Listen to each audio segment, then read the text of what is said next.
Hi guys! Tara't samahan niyo ako sa panibagong araw na ito. At kung hindi ka pa nga nakasubscribe sa aking channel, please don't forget to subscribe. Salamat! At ngayong araw nga ito ay, ito nga ang aking tatay at pinipili nga niya yung mga saging na medyo hinog na. At kami nga ngayong araw ay magluluto ng almusal. So ito guys is umaga pa lang to. At kami nga ay maglalagalaang nitong saging at aming almusal. So, meron naman kaming almusal, guys. Excuse me, nilugaw po. So, ayan yung aming breakfast ay nilugaw. So, sabi ko ay magsasaing din kami nitong saging. Kasi nga pag yung nilugaw yung aming breakfast is madaling magutom. At isa pa nga ay paborito nga namin ito. Saging na nilaga. So, nilalaga lang namin yan guys. Para mas healthy rin. Pagpiprito mo pa. So, ganyan. At yan nga pala yung aking tatay. So, sobrang proud ako sa aking tatay guys. 11 kaming magkakapatid. At thankful ako na hindi niya pinaranas sa amin na kumain kami ng isang beses lang sa isang araw. So, ganyan. Talagang 3 hanggang 5 beses pa kami kung kumakain sa isang araw.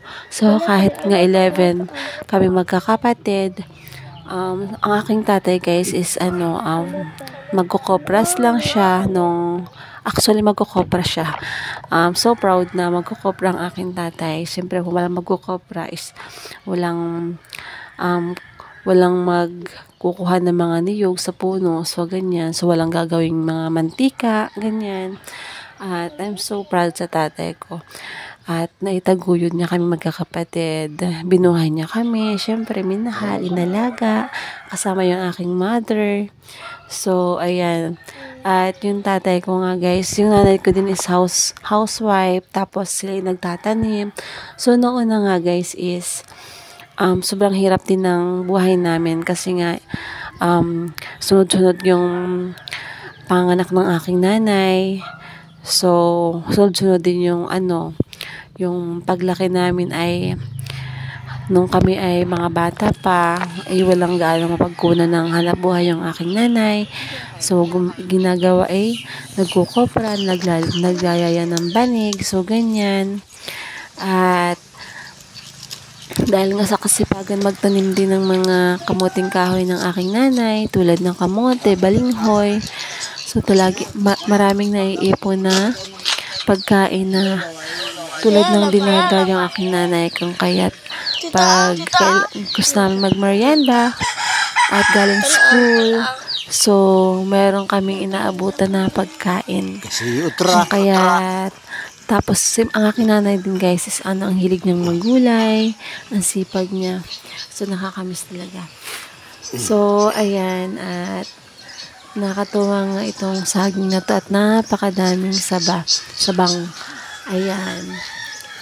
At kanyang pinipili yung mga pwedeng lutuin na ngayong umaga. So, ayan guys, at so blessed nga at kagabi nga guys is umulan din. Actually, hindi mo siya gaano malaki yung ulan, pero tamang-tama lang para makuha yung mga hindi gaano maalikabok itong aming bakuran. So, matagal kasi guys na hindi na ulan. At talagang yung aming bakuran ay napakadaming alikabok at talagang puting-puti na siya. At nanggamatay na nga yung mga bermuda namin. Ayan sa aming bakuran. So, kagabi ay umulan ng kaunti. At ayan nga.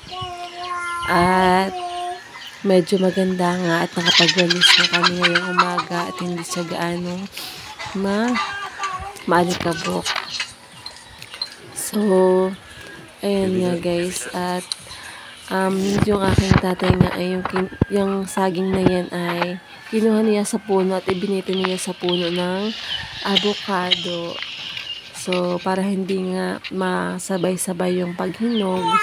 So, nilagay niya dyan ng aking tatay para hindi siya ganong ma-expose.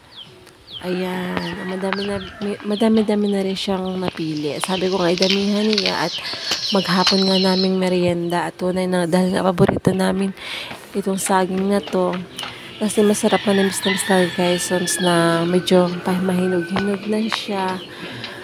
Ito yung gusto namin sa saging, yung hindi gaano sobrang hinog na siya, na sobrang malambot na pag nasaing dahil sobrang hinog na.